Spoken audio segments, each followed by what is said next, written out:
If you haven't done so yet, please subscribe to the channel. And if you're enjoying these stories, there's a link below to buy me a cup of coffee.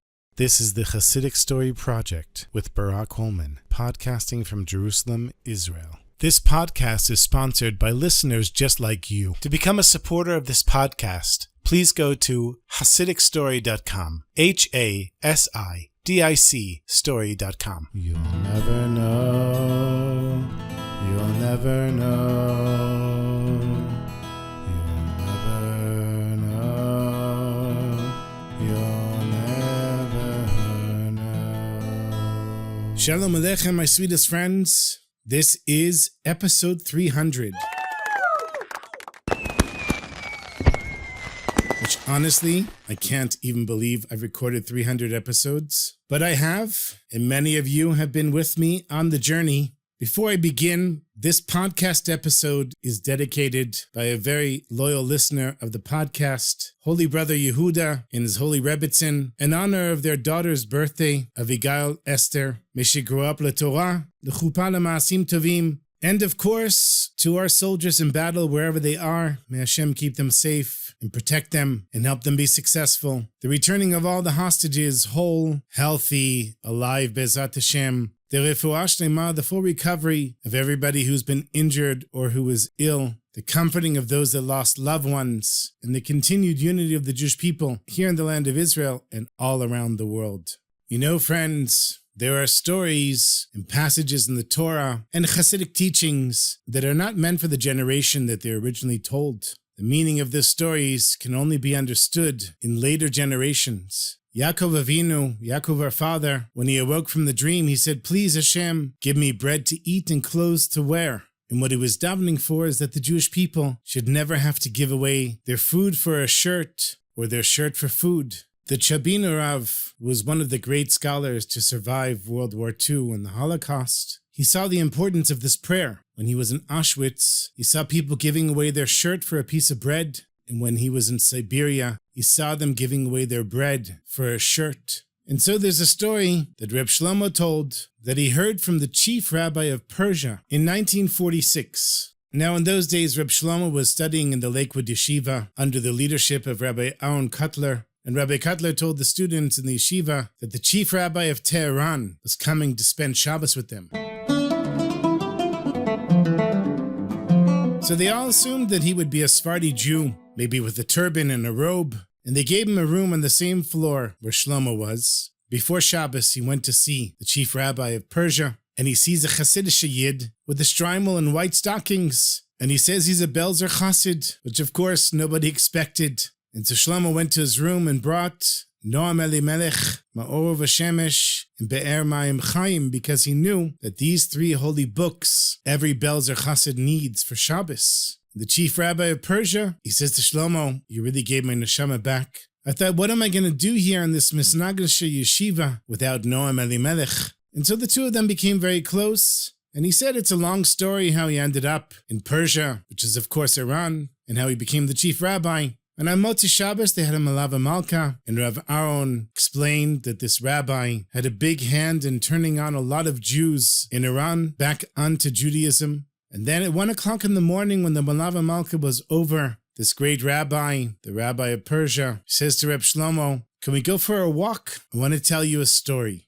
And so they're walking around the lake in Lakewood. And the rabbi says, "Before I tell you the story, you have to give me your hand." He says, "Give me a tkiyat kaf, a binding handshake, and swear to me whenever you have a chance to tell the story, you will tell the story." And the rabbi says, "I wouldn't be saying this to you, but when my grandfather told me the story, he did the same thing. And when my grandfather's grandfather told the story, he did the same for him." And so Shlomo gave his hand and promised he would tell the story. And then this Belzer Chassid, who was the chief rabbi of Persia, he says, "My grandfather's grandfather was a Chassid of Reb Elimelech of Lezhansk. And he told the story to my grandfather, and my grandfather insisted that I tell the story. And at the time, I didn't understand why it was so important. But now, after the Second World War, now I know what it means." He says, "Can you imagine my great-great-grandfather, who was a chassid of Rabbi Elimelech, saw so far ahead that he made his grandson swear to tell me the story so that I would tell you the story. and I'm going to tell you the story exactly the way I heard it from my grandfather. The story takes place about 200 years ago in a little village next to Lezhansk. There was a little yid whose name was Moishele, and Moishele had a kretschmer, a little inn with a tavern. And in those days, that was the only business that most Jews could get into. They were isolated, they were far away from the Jewish community, and it normally wasn't a very profitable business. So he has this inn, and he has a tavern, and he's selling whiskey and vodka. And the only reason that they allowed Jews to have businesses like this is because they knew it was a dead business. The Jews would be robbed. I'll give you an example. Ivan walks into the tavern at night. He says to Moishele, give me a whiskey. And Moishele gives him whiskey, but of course, Ivan doesn't pay right away. And Moishele says, no, when are you going to pay? And Ivan says, I'll pay when I leave. And by the fourth glass, Ivan is ready to pass out. All night long, he's drinking glass after glass. And Moishele says to him, you owe me for like 100 glasses of whiskey. And Ivan says, what are you, crazy? Maybe I drank 3 or 4. And he would hit Moishele and pay him for a couple of glasses of whiskey, even though he drank so much more. And then he would walk out of the tavern. And every year, many of the Jews that owned these taverns simply went bankrupt. And as you know from listening to these stories, what did the landlords do? They either, God forbid, killed them or threw them and their family into prison.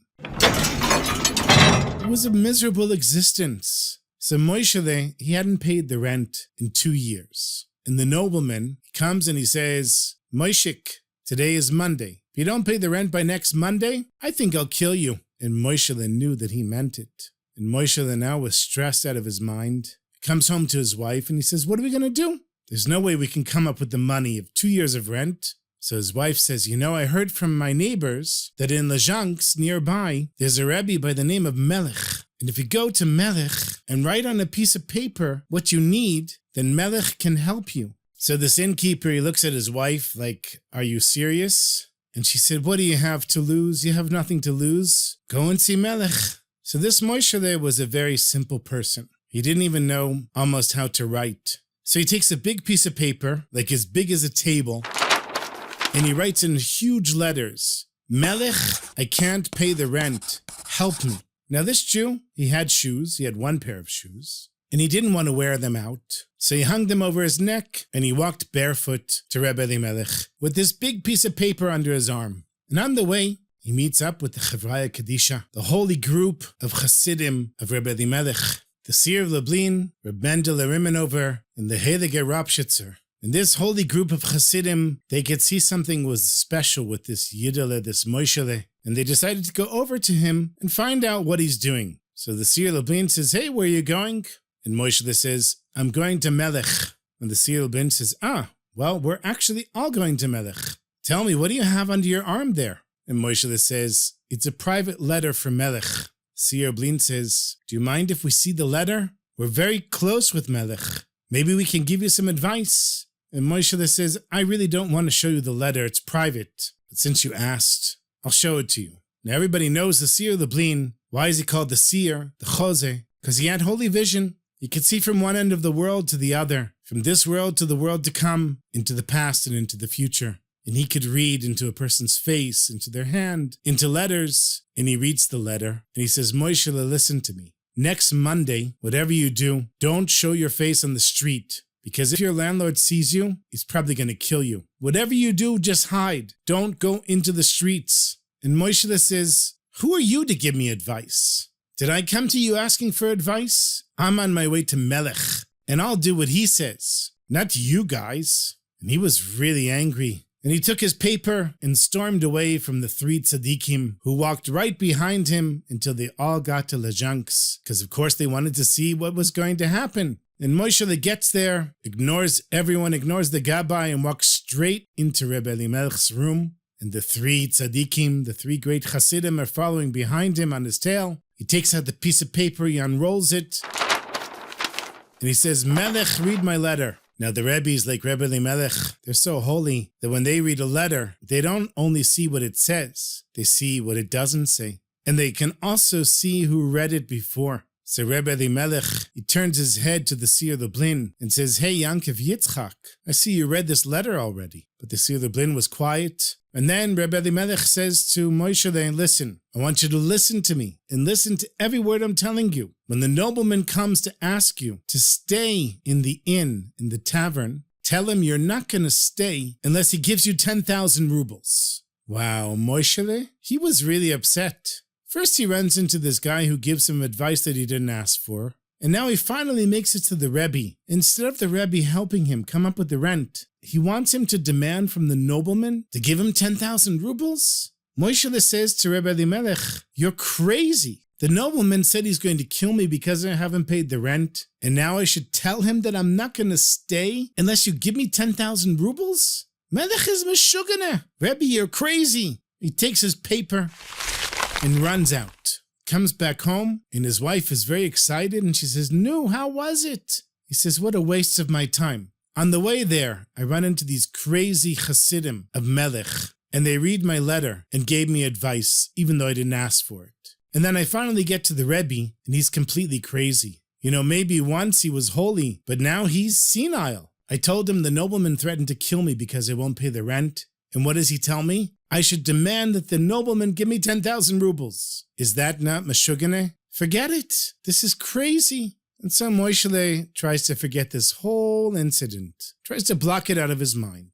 And on Monday, he goes out into the street, ignoring the advice of the Seer Lublin. And who does he see? The nobleman riding on a horse with a whip in his hand.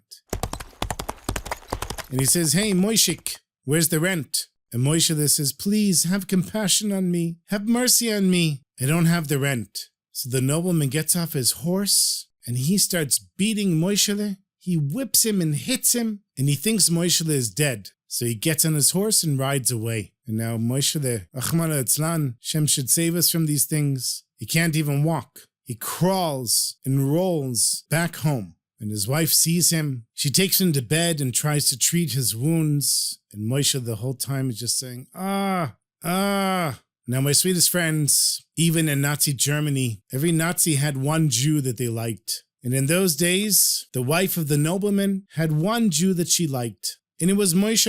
And why did she like him? Because in those days, you needed somebody to get a bargain for you in the marketplace. And Moshe, he knew everyone. And the nobleman's wife became friends, because she was once in the market and trying to negotiate. And since she didn't speak Yiddish, Moshe negotiated for her. And he started getting her things for half price, jewelry and clothes. And they had a deal that every week they would meet in the marketplace. Moshe would do the negotiation, and she would get things for a good deal. So a couple of days later, the wife of the nobleman says to her husband, "Hey, I haven't seen Moishik. Where's my Moishik?" And he says to her, "Moishik? Oh, I think I killed him. I beat him up because he didn't pay the rent." And his wife says, "What? If you want to kill Jews, that's just fine. But kill somebody else. Don't kill my Moishik. He gets me the biggest bargains in the marketplace. I need my Moishik." So the nobleman says, "Okay, I'll go and see if he's still alive." And the wife says, "What do you mean he might still be alive? You better find him, and you better make up with him. I need him. I want him around. And if not, don't bother coming back home, because I'm divorcing you." So the nobleman takes a sack of potatoes, and he goes to the inn, and Moshe sees through the window that the nobleman is coming, and he knew that this time the nobleman was coming to finish off the job. So he tells his wife, "Lock the door, barricade the door, just don't let the nobleman in, he's going to kill me." So the nobleman is knocking on the door. Moshe doesn't answer, his wife doesn't answer. He's just laying there in his bed, shivering. His wife is shaking, but the nobleman isn't stupid. He realizes why they're not opening the door, and he shouts through the door, "Moishekle, I'm not coming to kill you. Please, I'm coming to beg you to stay." And when Moshe hears these words, he remembers what Rebbe Elimelech told him. And so he says from his bed, "I'll only stay if you give me 10,000 rubles and cancel my debt. You give me 10,000 rubles, then I can really start a business." Now the nobleman was hoping that he could get away with a sack of potatoes. And he tries negotiating with Moshe. He says, "Moshe, what about 1,000 rubles and a sack of potatoes?" And Moshe says, 10,000 rubles, or I'm leaving. You'll never see me again." And so the nobleman says, Fine, I'll give you 10,000 rubles. Just open the door. And they open the door, and he apologizes to Moishele, and he gives him 10,000 rubles and a sack of potatoes. And after Moishele heals, he starts getting richer and richer and richer. And now he doesn't just have a little kretschmer. He built a huge wholesale business where he was the market and people were coming and buying and trading from him. And a year later, he doesn't just have a few pairs of shoes. He has a wagon with 8 horses. And his children are dressed in the finest clothes. And one day, Moishele's wife says to him, you know, Moishele, all of this is from Melech, and we never even went to thank him. This is all thanks to his blessing. He said, you're right. So he puts his wife and children in the wagon and brings a sack of potatoes, some chicken, other gifts for Melech. And when they arrived in the Janks, the Sir Lublin, Reb Mendele, and the Rapshitzer, they all recognized Moishele, even in his fancy dress, in his fancy wagon. And they went to him and said, Moishele, you've come back. Tell us what happened with the rent. And Moishele said, come with me to Melech, and I'll tell him and share it with you. And so the 3 Chassidim went into Rebbe Elimelech's room, and Moishele tells the story. And Rebbe Elimelech, he turned to the Sir Lublin, and he says, you see and I see. But what you saw was only as far as the beating of the nobleman. But what I saw came after. And when he finished telling the story, the chief rabbi of Persia said to Reb Shlomo, at first I couldn't understand why my grandfather was so insistent that I promised to tell the story to everybody that I met, especially on Motzei Shabbos on Saturday night. But after the Holocaust, I began to understand the reason. We have to see what's after. If we only focus on what was, then we don't have the vision of seeing beyond that. If we, the Jewish people, are to survive and build ourselves back up again, we have to see what's after. And so you see, my sweetest friends, sometimes we get stuck in the beating. All we see is the suffering that we're going through. But if you remember this story and you retell this story, it will give you the strength, the chizuk, to always see what's after and merit to not just have the holy vision of the Sir Lublin, but the even greater holy vision of the Heilige Rebbe Elimelech of the Janks.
I have another story for you. You know, my sweetest friends, you probably heard the concepts of emunah and bitachon. Emunah is faith in Hashem, meaning that something happens to you, good or bad, and you know that that came from Hashem. But what's the difference between believing in God and trusting in God? That's called bitachon. And I'm going to share a story with you, one of my personal favorite Baal Shem Tov stories, that helped me understand the difference between emunah and bitachon. Everybody knows, of course, that the Heilige Baal Shem Tov, his dreams were like looking into a window in the world to come. And one night he has a dream, a vision. And what does he see? In heaven, all the angels are gathering to watch the pure faith of a simple Jew that had endless faith and trust in Hashem. This Jew never worried about his next meal and never worried about where any money was going to come from. And the Baal Shem Tov was told to go and learn what true faith in Hashem is from the simple innkeeper. So the Baal Shem Tov went to study from this Jew. And when he arrives at the innkeeper had never heard of the Baal Shem Tov, had never seen him before, so he didn't recognize him. Nonetheless, the innkeeper treated the Baal Shem Tov like he would any other guest, gave him a delicious meal and a nice room to stay in. And the Baal Shem Tov started engaging the innkeeper in conversation. And he said, "Tell me, how is your business? What kind of terms do you have with the landlord here?" And he said, in 8 days, I need 3,000 gold coins to pay the landlord.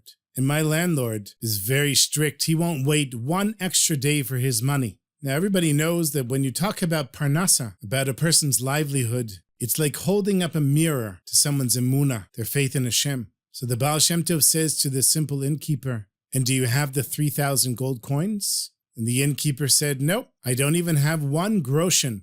But I have Rimono Shel Olam. I have the master of the universe, and he has never failed me. His holy hand reaches everywhere, and I know that Hashem will take care of the rent. And the Baal Shem Tov said, are you sure about that? And the simple Jew said, is Hashem's hand not long enough to reach me and save me? Hashem provides for me all the time, and he'll provide for me now. I have no worries whatsoever. So the Baal Shem Tov tried to plant doubts and fears in the mind of the innkeeper. But every time the Baal Shem Tov would say something, the innkeeper would say, I'm not concerned. Doesn't it say not to put your trust in humans, but to turn to Hashem? We say it in Birkat HaMazon, Lo yedei matnat basar v'dam, v'lo yedei halva'atam, that Hashem should send us our livelihood not through the gift of a human being, of flesh and blood, and not through taking loans from them, ki im liyadcha malea ptucha kedusha v'archava, but rather through your open, broad, and holy outstretched hand, shelo nevosh, v'lo nekalem leolam va'ed, that we should never be disgraced or shamed, ever. So the innkeeper says, don't you say Birkat HaMazon? The Baal Shem Tov says, yes, of course. He says, do you believe in the words that you're saying, or do you just say them? And so the Baal Shem Tov said, okay, we'll see what happens. And every day the innkeeper served him a meal. The Baal Shem Tov davened and learned. And on the 4th day, a henchman of the landlord came in, and he banged on the table. And he said, the landlord has sent me to remind you that the date of your payment is in 4 days. Will you be ready with the money? And the innkeeper says to the henchman, get out of here. When the time comes, I will have the money. Right now, we have 4 days. Don't bother me. So this henchman leaves. And now we go into the 5th day and the 6th day and the 7th day. And now it's the 8th day, the day that the rent is due. And the Baal Shem Tov noticed that this Jew was not stressed about the money at all. Didn't affect his work. Didn't affect his shalom bayit, his peace at home. Didn't affect his davening or anything. As a matter of fact, he was in a good mood all the time. But now it was the 8th day, now the rent was due. The Baal Shem Tov was davening shachrit in the corner, and the landlord's servant comes bursting into the room, and he says, the landlord demands his money immediately. And the innkeeper says, tell your master that the day is not over yet. The day has just begun, and by the time nightfall comes, your master will have his rent. The Baal Shem Tov witnessed this, and he couldn't hold back. He had to say something. He said to the innkeeper, my dear friend, what are you going to do? You owe 3,000 gold coins and you don't have anything, and the rent is due tonight. The innkeeper was getting kind of frustrated with the Baal Shem Tov, and he said, maybe you need to learn a little bit about bitachon. As far as Hashem is concerned, there's a whole day ahead of us. And I'm just going to wait and see how Hashem is going to give me the 3,000 gold coins. And it's getting closer and closer to the end of the day. The sun is about to set, and the innkeeper puts on his coat, and the Baal Shem Tov follows him, and he starts walking towards the palace of the landlord.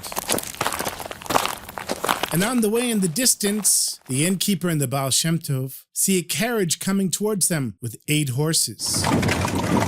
You can see the dust flying behind the wagon because it was moving very quickly, and they came and stopped in front of the inn. So the innkeeper and the Baal Shem Tov walked back to the inn. And the innkeeper says to the 2 merchants that were in the carriage, Shalom Aleichem, what can I do for you? And they say, we came here to buy grain from your master, but we heard that he's a very difficult person to get along with. We understand that you have a good relationship with him. Would you be willing to come with us and help us negotiate the deal? So the innkeeper said, yes, my price is 3,000 gold coins. And the merchant said, that's a lot of money for negotiating. We'll be happy to pay you 2,000 gold coins, which is also a great deal of money. The innkeeper said, I'm sorry, I can't do it, and I have a very important meeting right now with the nobleman. So the 2 merchants were talking with one another, and they said, we can make a lot of money from this deal. We're going to make much more than the 3,000 gold coins. So they went back to the innkeeper and they said, we'll give you 2,500. And that's our last offer. Absolutely.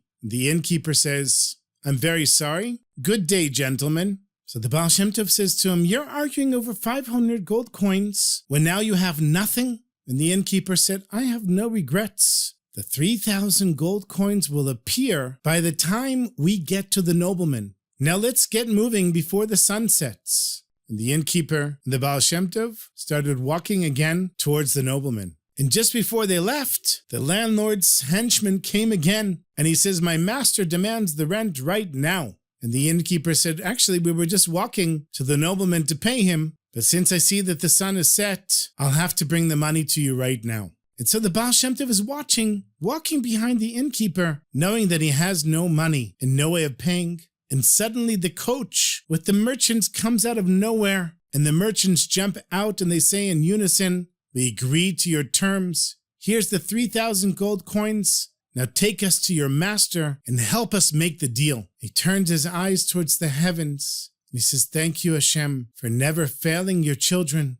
And the innkeeper went with the merchants. He paid his rent, negotiated an incredible deal for them that made them very wealthy. And it was then that the Baal Shem Tov learned what true faith in Hashem was. And so the innkeeper was rewarded for his trust in his limitless faith in Hashem. And the Baal Shem Tov was rewarded in witnessing the triumph of the simple Jew who never lost his faith in Hashem. May he be an example for all of us, my sweetest friends. You know, we have these great rabbis. I tell so many stories of them, but don't forget the simple Jews. They're great rabbis themselves. When you feel like everything is falling apart, when you feel like you can't pay the rent to the nobleman, remember this simple innkeeper who never lost his faith in Hashem. And he's my example, my friends. I've been in this situation many times, and it really works. You do what you have to, but you put your trust in Hashem. And the ironclad test to know if you really have bitachon is when you have a 3,000 gold coin rent due, you're still able to be joyous. Be'ezrat Hashem, we should all merit to reach that level and even more.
Thank you so much for listening, my sweetest friend, as always. I want to thank all of the supporters of the podcast. There are many people that give contributions every month. I'm very grateful to you. It's thanks to you that I have the time to put into this podcast, which takes me many hours every week, sometimes 2 full work days.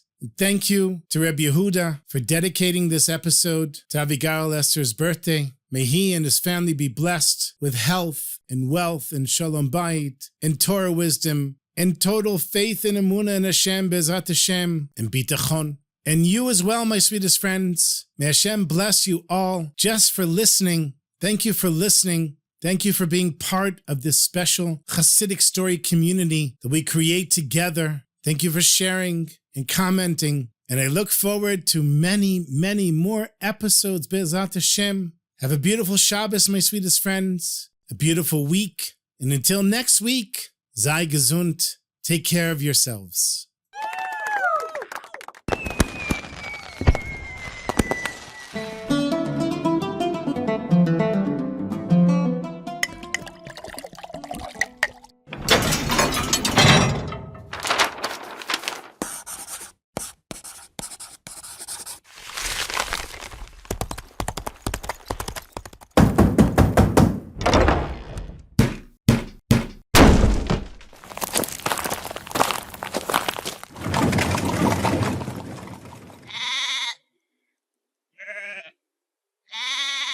L'chaim.